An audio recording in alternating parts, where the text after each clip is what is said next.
Here we have the underside of a driver C5 Corvette seat. We are going to test the seat motor, see if we can get it working. So I have it rigged up to my jump box here. I'm giving power to the motor part of the seat, not the lumbar part. And when I move the seat, I can go forward. That works. Back does not work. But the tilts seem to work going the other way. It just kind of clicks and locks into place. But this one works. That one, not so much. So we have two controls that aren't really working. The tilt one seems more mechanical, like maybe there's something wrong with a motor here, or maybe I just need to lube that up. But my main concern, it goes forward, it doesn't roll backwards. Let's see if we can dive into this and figure out why.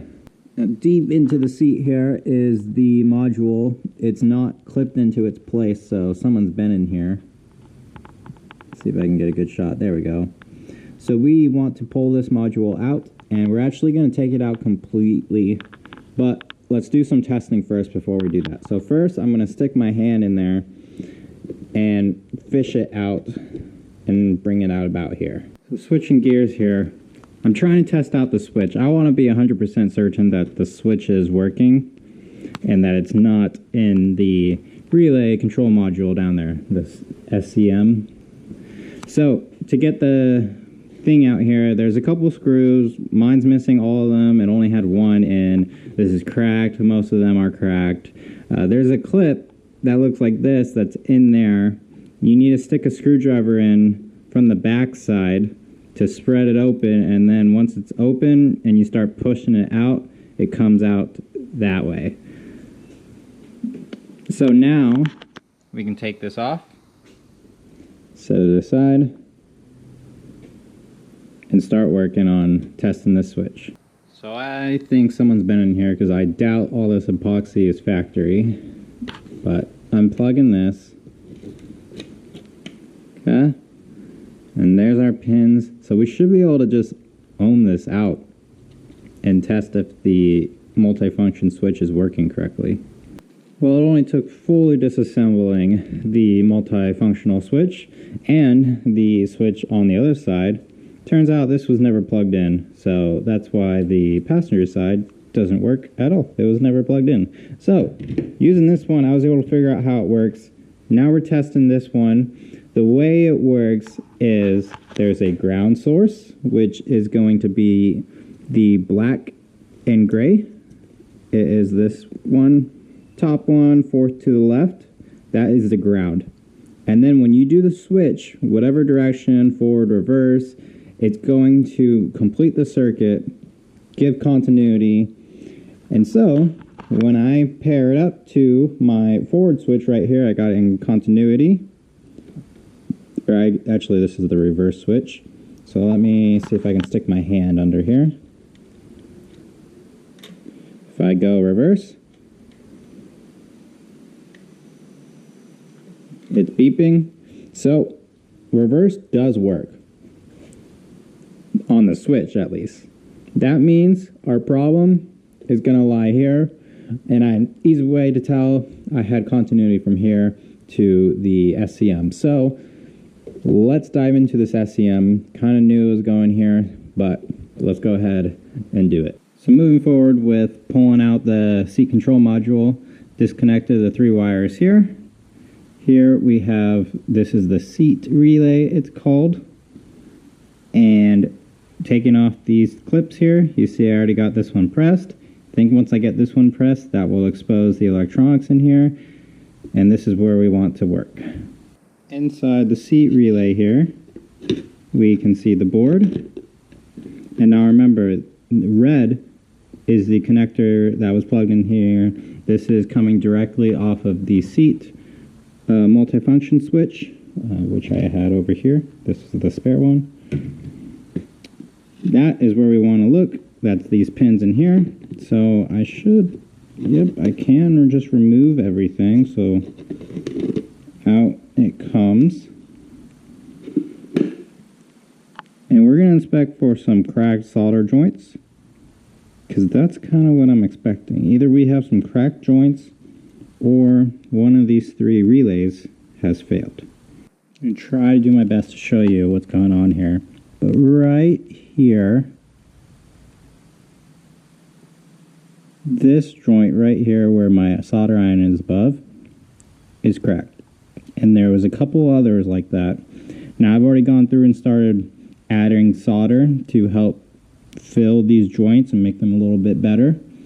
So now that I've identified which joint is the problem, we're going to fill it.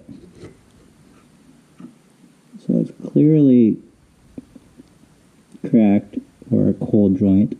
So I'm just going to add just a bit of solder to fill it in.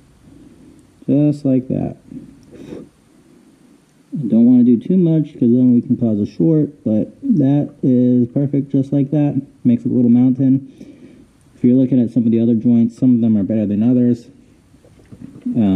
Obviously the ones that were worse are the first ones I've done, so after doing a couple of them, I started getting a little bit better, so I'm going to go over and fix them, like this monstrosity right there and that one right there. That's another one.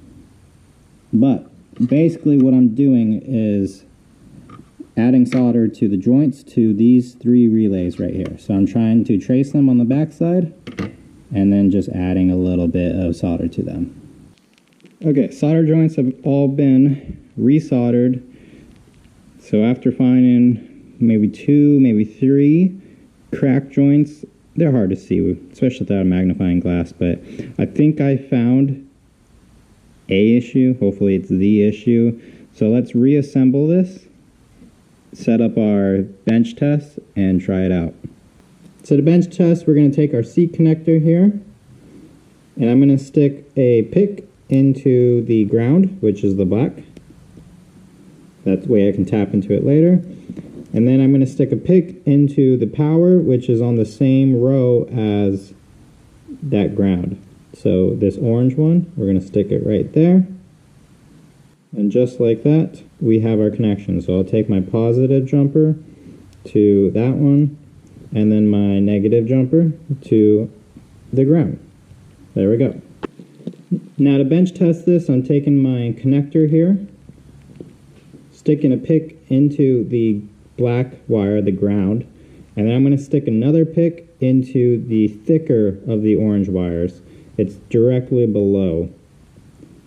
So just like that, I have my leads connected to the picks so it conducts electricity. Now I turn the jump box on. I heard a click. It has power. If I use the relays now, we can move. We're going the other direction now. So that's reverse. No, that's backwards. That didn't work before.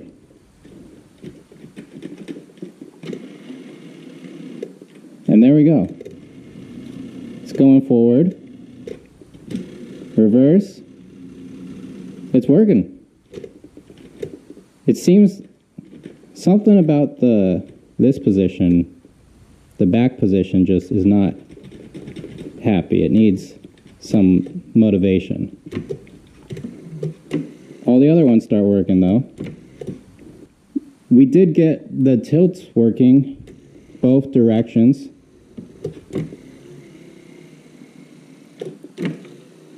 Did not work before. It doesn't look like this one's spinning. This motor might be bad. Okay, I think we might still have at least one bad joint though. But hey, progress. So if I gotta take it back and do it all over again just for the worst of the joints, I'll take it. So let me go ahead and do that, and then we should be good. So plugged in the other switch and not touching it, give it power. I could stop it by pressing up, but I can't get it to roll back. So this switch is busted. It's continually stuck on the back one. So this one would definitely drain the battery. So it looks like I will need one new switch for sure. And take a look at this. It goes forward, backward with no problem. And it tilts Great. So now, let me show you how to test this motor since we might as well since we're here. So quick rundown, the multifunction switch here, you press a button to tell it to do one thing. It sends the ground signal here to the seat control relay module thing. This is where the computer inside, the module inside determines, yep, you're pressing this button, I'm gonna approve it. It transforms the power into these thicker wires you've seen up here, actually these ones up here. And this is the connector, which then goes into the 3 motors. So we got a motor for the forward and back, and these are the tilt motors. So unplugging this, I'm going to stick a pin just like I did before. It's red and black, and they're pairs. I'm not sure which red and black are for this one, which one are for that one. So we're going to find out, but we can see this red and black one up here. We obviously don't need to test those because we know it works. So we're going to test the other 2. Now these are reversible motors. That means red is not always positive. If you do red and black, red positive, black ground, it's going to go one way. You reverse it, you make black positive, red ground, it's going to go the other way. So I just connected it up, give power, let's see what happens. Okay, so that's the back one. So I want the other motor actually. All right, connected directly to the source, let's see what happens. Nope. It tries, but it doesn't actually move. The other thing could be, maybe it's just locked up from the grease.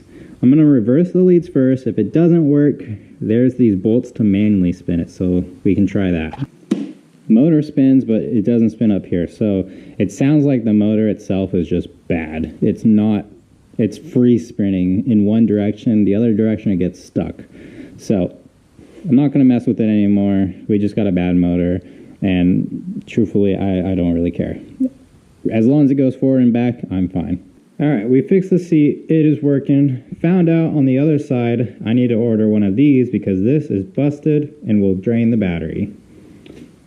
Now, if you have a keen eye, you'll notice this seat is going to be my driver's seat. But I'm pretty certain originally it was the passenger seat because it has the passenger wiring in it. So we're going to install it on the driver's side. It was on the driver's side when I bought the car, it just wasn't hooked up. Everything should work except for the memory. Maybe the lumbar stuff won't work, but I'm not really interested in that. Just as long as it goes forward, backward, maybe even does a little tilt thing. That's cool with me. But yeah, we'll install it like this, and we'll see how it does. You'll see it in a later video, obviously, but I'm thinking it'll be just fine. Eventually, well, we'll probably recover the seats or put different seats in, but for now, this will get us by. So thank you for watching. I'll see you in the next one.